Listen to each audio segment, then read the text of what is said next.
Citizens in Western democratic countries fear the expansion of Arab immigrant populations who gradually take over entire communities.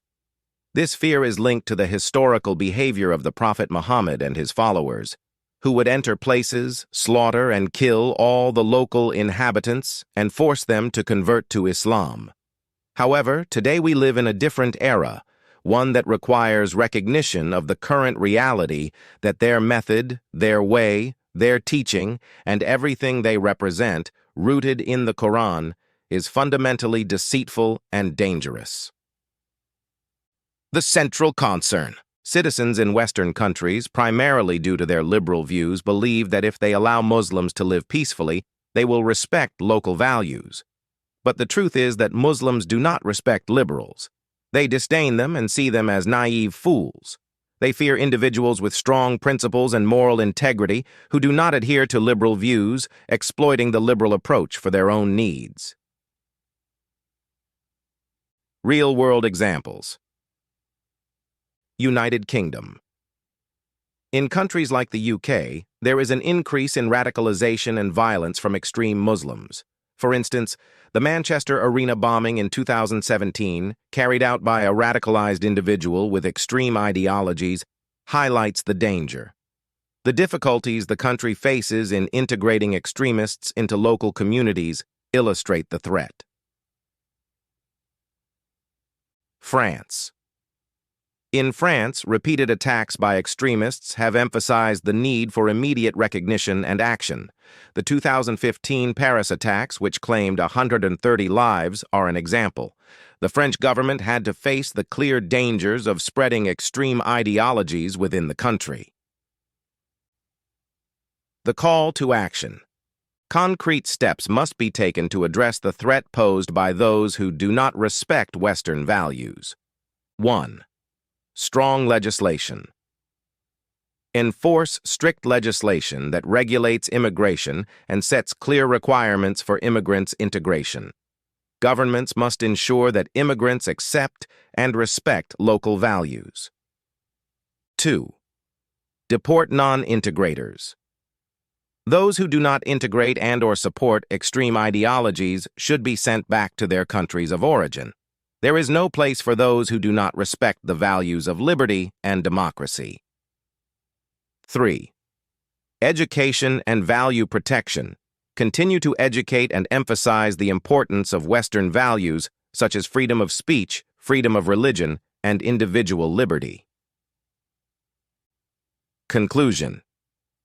What happened on October 7, 2024 in Israel highlights the urgent need for action. As long as Western countries do not take decisive steps to address the threat, their citizens will continue to live in fear. Just as Israel knows how to handle the threat, other countries must understand that there is no place for those who do not respect their values and should expel them from the West. We must not fear fundamentalist terrorists or their supporters. The truth is clear. Those who do not support Western values do not belong in Western countries and should be returned to their homelands.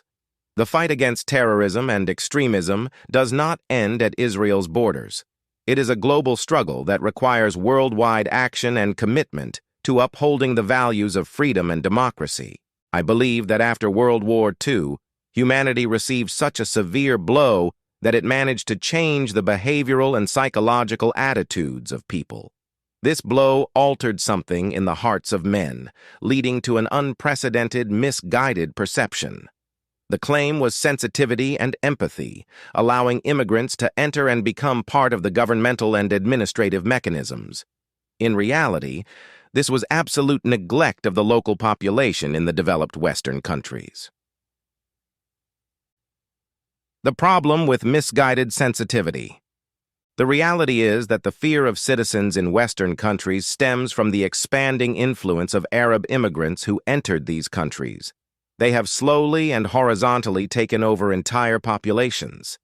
This tactic is similar to what the Prophet Muhammad employed historically, entering a place, slaughtering and murdering local residents, and forcing the survivors to convert to Islam. Today, this misguided perception leads to actual neglect and severe harm to the social fabric of Western countries. your examples of terror attacks. Israel. Bus bombings. During the Second Intifada, 2000-2005. A series of suicide bombings that caused hundreds of deaths and injuries. Terror attacks during Operation Protective Edge, 2014. Rocket fire and terror attacks leading to significant loss of life and extensive property damage. Dolphinarium nightclub. Bombing in Tel Aviv, 2001. A suicide bombing that killed 21 young people and injured dozens. United States. September 11th. Attacks, 2001. The deadliest terror attack in American history, killing approximately 3,000 people and injuring thousands more. Boston Marathon bombings, 2013. 2 explosive devices placed near the finish line of the Boston Marathon, killing 3 and injuring over 260. Orlando nightclub shooting, 2016. A mass shooting carried out by a supporter of ISIS, killing 49 people and injuring 53 others. United Kingdom. London underground bombings, 2005. 4 suicide bombers detonated explosives in 4 different locations, killing 52 people and injuring more than 700. Manchester Arena bombing, 2017. A suicide bomber detonated an explosive at the end of an Ariana Grande concert, killing 22 people and injuring dozens. Thacavray, France. Paris metro bombings, 1995. A series of bombings in the metro system that resulted in the deaths of 8 people and injuries to dozens. Paris attacks, November 2015. A series of coordinated attacks planned and executed by ISIS, including mass shootings and bombings, killing 130 people and injuring hundreds. Call to action. It is time to recognize that the current approach to Arab immigrants is not working. We must act wisely and with heavy responsibility, removing Arab terror supporters from every Western country and returning them to their own lands. This is a necessary demand of reality, essential for maintaining the security and peace of the local population in Western countries.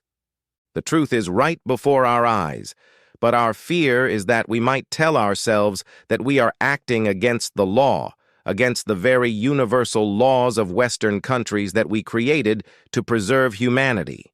This is where society needs to undergo a transformation. What needs to happen is the breaking of the old and the renewal of the new, a complete removal of all immigrants, a moral obligation. I know that people who listen to this will be angry and will say, "How can we support such a thing?"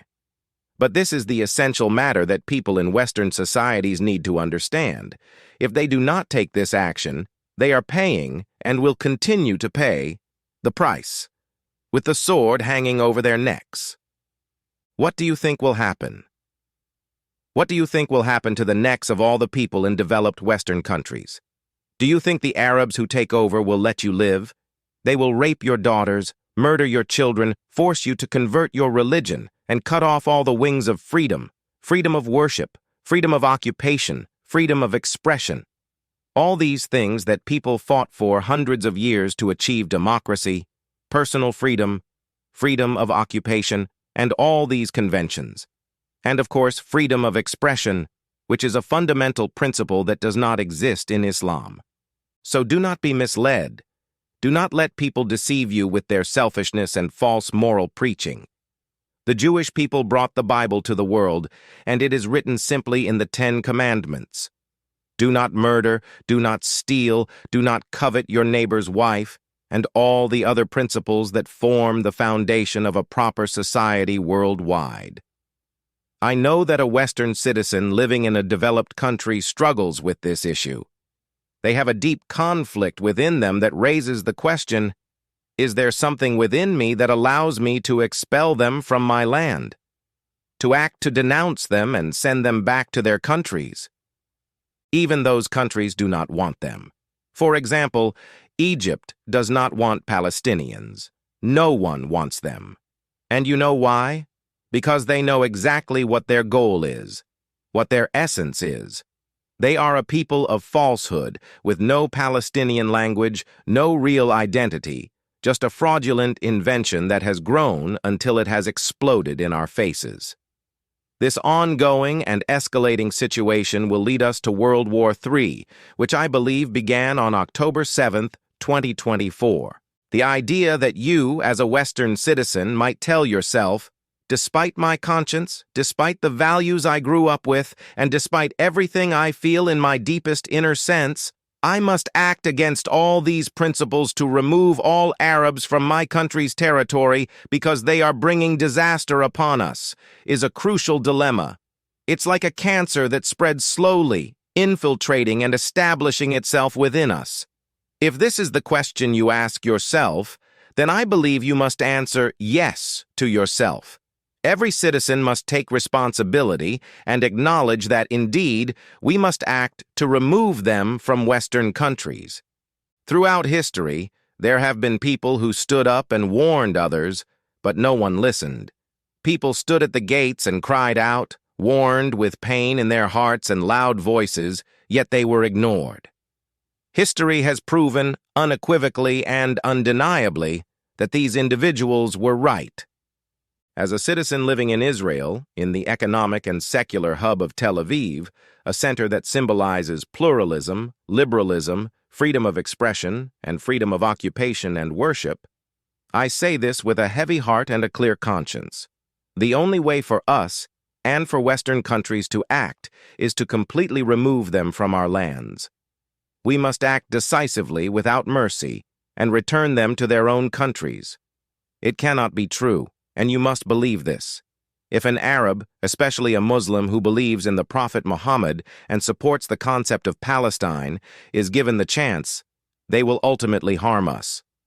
On the day of judgment, if they don't slaughter you, they will go house to house, and like the mobs that took to the streets, they will plunder, rape your daughters, harm your children, scratch you, and behead you. This has happened throughout history and continues to happen.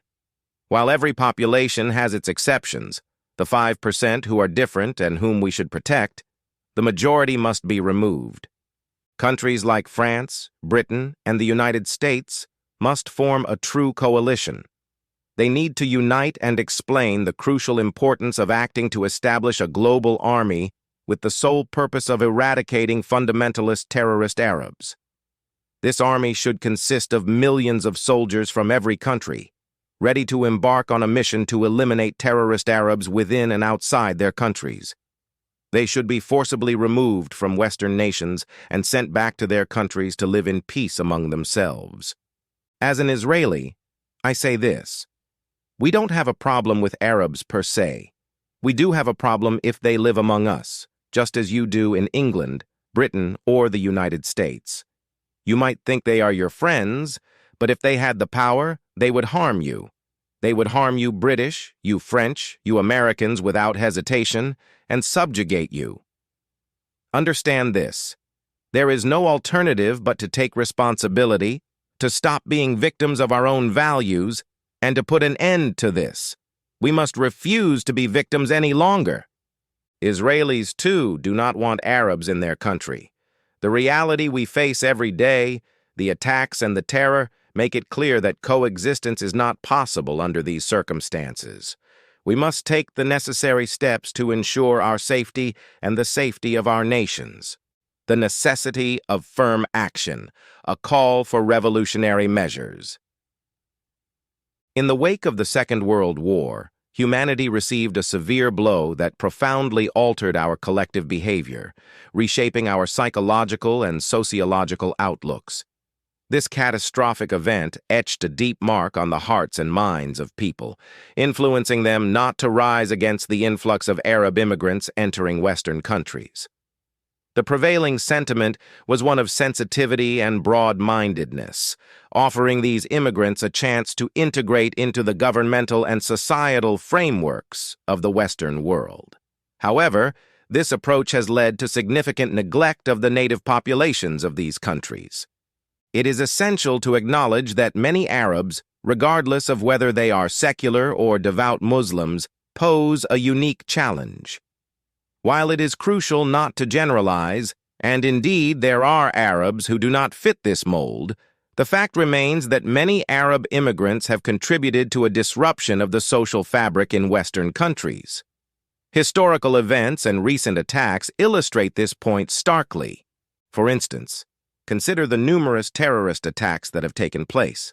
In Israel, the brutal events of October 7, 2024, where Hamas terrorists slaughtered civilians, demonstrated the extreme danger posed by radical elements.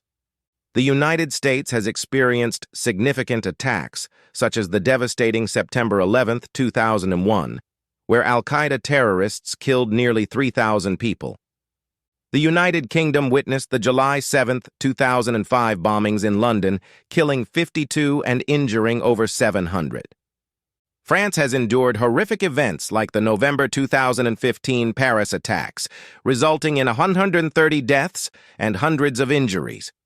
These events underscore the persistent threat posed by radical elements within the Arab community. The question arises, how can we, as Western citizens, reconcile our deep-seated values with the necessity of removing these dangerous elements from our societies? It is terrifying to contemplate, but the reality is clear. The Arab way of life and the beliefs held by many within these communities threaten our existence in Western societies. This does not stem from hatred, but from an understanding of the danger their worldview poses. The French Revolution, which created the legal frameworks we now live by regarding human rights, required drastic measures. Similarly, to preserve our societies, we must take firm action. Every country and city should mobilize grassroots groups to stand united against this threat. They should unequivocally communicate to their lawmakers that, regardless of legal stipulations, we do not want them in our countries. If every Western nation decides, like Japan, where not a single mosque exists, to enact laws that explicitly prevent the construction of mosques and reject the residence of Arabs, opting instead to return them to their own lands, the Arab lands where they can do as they please and leave us in peace, then we will see a significant change. Western societies have fought relentlessly and uncompromisingly to establish their current reality, not to have someone come and alter it. So what is there to fear? Perhaps it is time to declare that all Western leaders must stand with Israel. Standing with Israel means declaring a war against Ishmael, against fundamentalist terrorist Arabs. The absolute destruction of Iran, with all its fundamentalist and terrorist operations, is necessary. Iran is the real octopus, not the Jews, as anti-Semitic tales have tried to suggest. The absolute destruction of Iran is imperative, not the annihilation of the entire Iranian people, but the eradication of its ability to influence and harm other nations. This means eliminating their terrorist support and financial backing, such as Hezbollah and other proxies that aim to destroy, kill, rape, behead, and perpetuate terror. Islam, in its current form, needs to be eradicated from the world, and the only way to achieve this is through their destruction. There is no other way. They know this, and therefore a predator can only be subdued by force, not by the pen, not by pleasant conversations, and certainly not by turning the other cheek as Christianity preaches. The importance of revolutionary measures. There are strong words to say in the spirit of Judaism, when you go to war, as written in the Torah. We must understand that a firm, unwavering stance behind the State of Israel, its citizens, and the entire Zionist idea of the return to Zion and the preservation of the Jewish people, the chosen people, is the absolute solution. This will ensure that all nations return to their rightful place, and this is how it should be. The nations know this, and you know this. We did not build institutions, hospitals, and such incredible infrastructure in the 20th and 21st centuries just to give it all up. Strengthening revolutionary measures, including the use of force when necessary, is crucial. Western countries must stand together in a coalition to address this issue decisively. By establishing a global military force composed of soldiers from every nation, dedicated to eradicating terrorist threats and ensuring the security of Western societies, we can safeguard our future. The time has come to stop being victims of our own principles and to take decisive action. We must act now, without hesitation, to protect our societies and ensure the safety and freedom of future generations.